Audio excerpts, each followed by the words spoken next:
a esta hora de la mañana. Las conversaciones que están marcando la actualidad en Cuatro Cabezas. Ya, viajemos por el mundo para actualizarnos. Estamos al teléfono con Gilberto Aranda. Gilberto, ¿qué tal? Muy buenos días. Hola, muy buenos días. Un placer estar con ustedes nuevamente. Igualmente, Gilberto es analista y académico del Instituto de Estudios Internacionales de la Universidad de Chile. Oye, Gilberto, a ver, vamos con Trump primero. Esta idea que esbozó Trump de repostularse a la presidencia ya era el último, bueno, siempre puede haber más, pero era como la última luz roja que se podía pasar, ¿o no?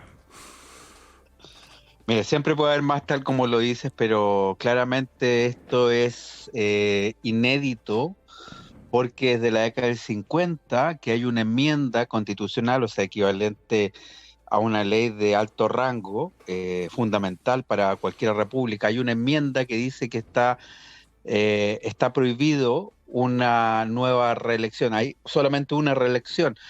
Trump ya estuvo la vez anterior y por lo tanto esto tendría que interpretarse como como ser la pulsión iliberal que tiene el gobierno respecto a ir más allá del derecho establecido por el propio sistema de Estados Unidos. Sí, esto era la... Yo tenía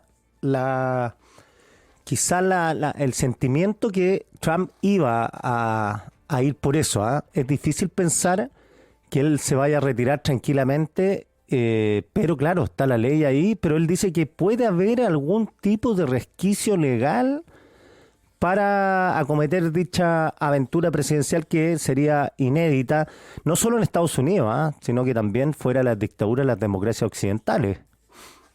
Sí, bueno, desde luego que estamos en un cuadro donde existe el expediente, la reelección permanente en varios países de la periferia de Occidente, ni que decir más allá. Pero, claro, uno diría que este país que tiene 250 años, más de 250 años de práctica democrática, que también incluye apego a la ley, esto pues no lo habíamos visto y esto no sé si es un desplante o más allá de aquello, donde nos advierte que siempre es posible ir más allá de los límites establecidos. Sin duda va a haber que seguirlo con toda atención, vamos a ver qué tan dispuesto está incluso su tienda política, que ha sido muy obsecuente con esta presidencia, que se inició de una manera muy popular hace un par de meses, pero vamos a ver cómo están esos pesos y contrapesos institucionales. Claro, porque además conociendo el personaje puede armar una situación ficticia, no sé, un conflicto importante para tratar de mantenerse en el poder. Bueno, desde luego que es una práctica esta de los conflictos forzados, que no solamente yo tendría que afincarla a lo que es la tradición de los republicanos, sino que también ha estado en el campo demócrata. Y sabemos que hay un discurso, al menos un discurso que dice que no quiere más guerras externas, pero la verdad es que para mantener la sobrevivencia política es tan importante para el iliberalismo, voy a calificarlo así, para estas pulsiones iliberales, que la verdad es que tampoco lo podemos descartar.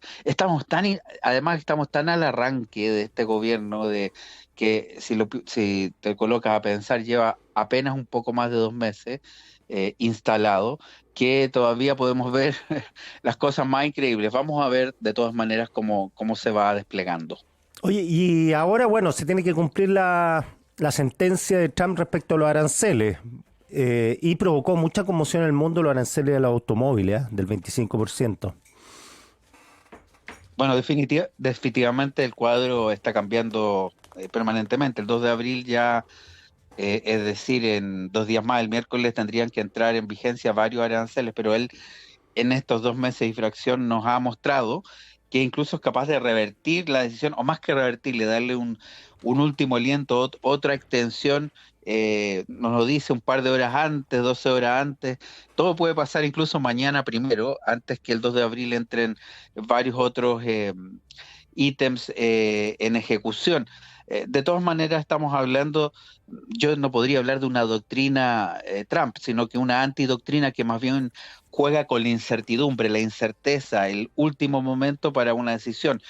Definitivamente es un mecanismo de amenaza, de coerción, para obligar a también a su entorno, su vecindario, a adecuarse a las nuevas exigencias. Por supuesto, esto dentro del mundo del libre comercio es impensado, y quienes piensan y quienes crean que con un tratado de libre comercio esto se puede arreglar, bueno, eso ya nos dijo claramente que no es así, y estamos en otra tesitura respecto al comportamiento de Estados Unidos, que no solamente a través de los aranceles que menciona, sino que con otras actitudes está contribuyendo a socavar ese sistema liberal que organizó después de la Segunda Guerra Mundial.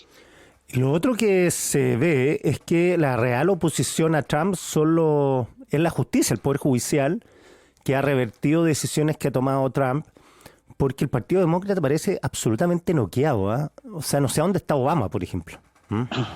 Bueno, Obama como expresidente, la tradición diría que tiene una influencia más bien, si no residual, no es tan directa, pero uno tendría que pensar qué ocurre con los otros ámbitos del Partido Demócrata, y efectivamente, qué buen calificativo, se ve bastante noqueado el Partido Demócrata. Hay algún movimiento de Bernie Sanders, que ya también tiene ya su edad, para de alguna manera plantar cara al trumpismo, pero esto no va a ser fácil, porque en definitiva tanto el Senado como la Cámara de Diputados tienen mayoría republicana, y el republicanismo está casi completamente rendido a las órdenes de Trump. Por lo tanto, la última ratio de defensa jurídica está en los tribunales de justicia, que hay un par de decisiones, por ejemplo, el tema de las deportaciones, que ha dicho que hay que detener en algunos casos, pero muchas veces se hace caso omiso, o si no se hace caso omiso, se emprende una campaña a través de la red social propia de Trump para desacreditar a estos jueces. Por lo tanto, es bien delicado, ¿eh? Si al final hay que decir que una democracia liberal se basa, por supuesto, en el gobierno de la mayoría, respeto a las minorías y sobre todo pesos y contrapesos, que hablan que los tribunales de justicia, entre otros elementos, pueden también tener algo que decir, y frente a eso no queda más que el respeto, aun cuando se diga no estoy de acuerdo, pero acato. Bueno, en este caso todo eso se está claramente superando. Estaba leyendo la portada de Economist de esta semana, que es un artículo sobre si Elon Musk está reformando el Estado o está destruyéndolo, porque la tesis es que el objetivo es virtuoso: reformar el Estado, modernizarlo, sacar la burocracia, que es un problema que tienen prácticamente todos los estados, las democracias occidentales, pero el método no está siendo eficiente, dice.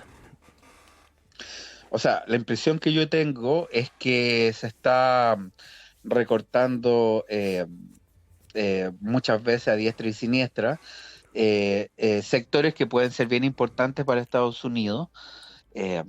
Solamente estoy pensando en lo que es el Departamento de Estado, que hay una reducción enorme, pero muchas veces sin discernir las funciones que se cumplen. Por lo tanto, mira, podríamos hablar solamente del programa al desarrollo, que es del año 61, que fue también el programa al desarrollo de Estados Unidos, la cooperación internacional, fue parte de la cara del poder blando de Estados Unidos, donde inyectaba muchas veces a oposiciones democráticas, a gobiernos que no lo eran, inyectaba una fuerte ayuda. Hoy día eso está fuera de toda posibilidad, y por lo tanto, al recortarse o al terminar con esos programas de ayuda, se dice que se va a reflexionar sobre los mismos, pero al recortarse se está también golpeando a las oposiciones democráticas en otros países, que quedan básicamente desnudas frente al poder omnímodo de lo que son diversas dictaduras.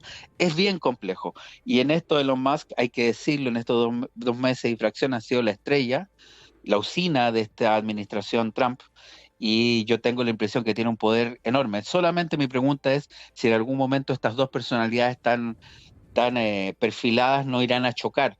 Por el momento parece que están completamente alineadas. Oye, y lo otro es que, ¿qué va a pasar con Europa, que se está rearmando?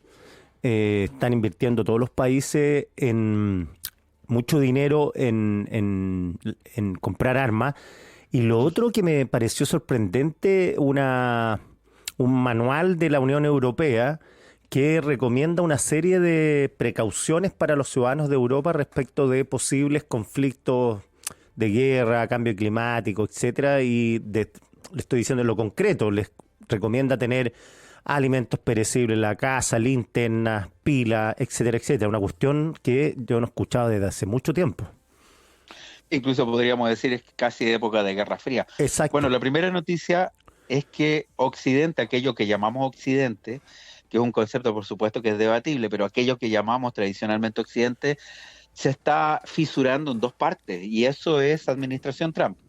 Lo que era Occidente tenía dos pilares, uno era Estados Unidos, incluso también Canadá, pero por otro era Europa en su conjunto, y aquello hoy día está fuertemente fracturado por una administración que muchas veces antepone relaciones con bloques extraoccidentales. Bueno, en ese contexto es que la Unión Europea está ya dando pasos bien importantes a hacer suyo lo que es la idea de una autodefensa. Sabe que Estados Unidos está diciendo que se retira de algunos flancos, Ucrania por citar uno, y tiene la Unión Europea y Europa en general tiene que reemplazar aquello. Eso implica subir los gastos de defensa, eso también implica que van a tener que recortar lo que lo que queda del Estado de benefactor en algunos países e incrementar los gastos de defensa. Ahora, uno también tendría que decir que aquí hay algo de olfato trampiano o trampista, porque definitivamente la pregunta es si todo el armamento se hace en Europa, que la respuesta no es negativa, probablemente van a tener que terminar comprando también a lo que es el complejo militar industrial de Estados Unidos, hiperdesarrollado, y esto también es una noticia, digamos, de negocio para Trump. Él se retira, pero ahí está el armamento de Estados Unidos que puede ser comprado por Europa, lo que va a incrementar también a la economía de Estados Unidos. Es una jugada también calculada. El problema es que se está partiendo lo que era Occidente, se está dividiendo, y acá pueden haber, digamos, serias consecuencias. Por supuesto que Europa se prepara para un escenario adverso, dado que la crisis como la de Ucrania está en sus puertas. Trump puede decir que está muy lejos, pero Europa tiene está en sus puertas lo que es uno de los conflictos más relevantes desde el fin de la Guerra Fría, que es el conflicto de Ucrania, que por el momento no se le ven visos de arreglo temprano. Eso de las 48 horas que le iba a tomar a Trump terminarlo era pura propaganda. A ver, creo que uno de los riesgos que puede enfrentar Trump es que la economía no ande, ¿no? En la billetera para los gringos es súper importante, bueno, para todo el mundo. Y la economía está dando señales que no son positivas. Trump dice que es como lo mismo que dice Milei un poco, que hay un ajuste al principio que es doloroso, pero luego viene lo prodigioso. ¿Cómo ves eso, Gilberto? Claro, Milei y Trump se parecen mucho en el lenguaje, en el estilo, son muy similares, son bastante parecidos, pero claramente ellos tienen orientaciones económicas que uno podría decir que están en las antípodas. Milei es un hiperliberal, un ultralibertario, también en lo económico, frente a Trump, que es un proteccionista. Sin embargo, los dos piden tiempo. Yo tengo la impresión que en el caso de Estados Unidos, que es lo que estamos hablando, muchas de las medidas que se está tomando, pero sobre todo la incertidumbre que imposta cada una de sus decisiones, resienten esas economías que son tan sensibles, la economía que es tan sensible, las señales políticas también, y esto por el momento puede producir incluso presión inflacionaria, solamente por citar un efecto. Desde luego hay más. Y hay que decirlo, los electorados frente a esto no tienen mucha paciencia, particularmente Estados Unidos. Una de las promesas, más allá de las promesas respecto a los migrantes, más allá de las promesas respecto a la seguridad, una de las promesas es que la economía iba a mejorar porque al fondo se sentenciaba a la anterior administración de Biden de haber sido más que poco prolija, había ineficiente respecto al manejo económico. Bueno, Trump tiene ese tema, que las señales que envía causan incertidumbre y afectan la economía. Sin embargo, estamos tan al inicio de su administración que él, me imagino que su equipo piensa que hay tiempo para revertirlo. Puede de alguna manera darse la oportunidad de hacer estos desplantes, estas señales equívocas, estas superaciones de ciertos límites, porque le quedan de alguna manera más de 3 años y 9 meses para desplegar su programa y puede de alguna manera mejorar el cuadro conforme pase el tiempo. Sí, parecería que fuese mucho más tiempo. Tienes toda la razón que no lleva nada, y yo siento que como que llevara 2 años más o menos, con todo lo que ha hecho y lo que ha amenazado de hacer. Son apenas 2 meses y fracción, vamos a estar pronto en los 2 meses y medio, pero claro, como ha intentado hacer lo que se llama la doctrina de Chomsky, que es eh, irrumpir en la agenda de políticas públicas, de políticas en general, y en la agenda setting, la agenda noticiosa, con una serie una serie de decisiones, de directrices que muchas veces van atiborrando incluso el campo informativo. Sí, Quique, mira, hay que decir que para él el principal adversario, siguiendo tu premisa que yo también comparto, de un partido de demócrata que luce noqueado, su premisa es que el enemigo, el adversario, son los medios de comunicación Claro. establecidos. Y en ese sentido lo que intenta es atiborrar la agenda de distintas decisiones que de alguna manera impiden un análisis pausado, incluso de la prensa. Así que estamos en un cuadro donde queda mucho, mucho todavía que cortar y vamos a ver cómo se afrontan los próximos meses. Gilberto Aranda, 1.000.000 de gracias por esta conversación. Que tenga un excelente lunes.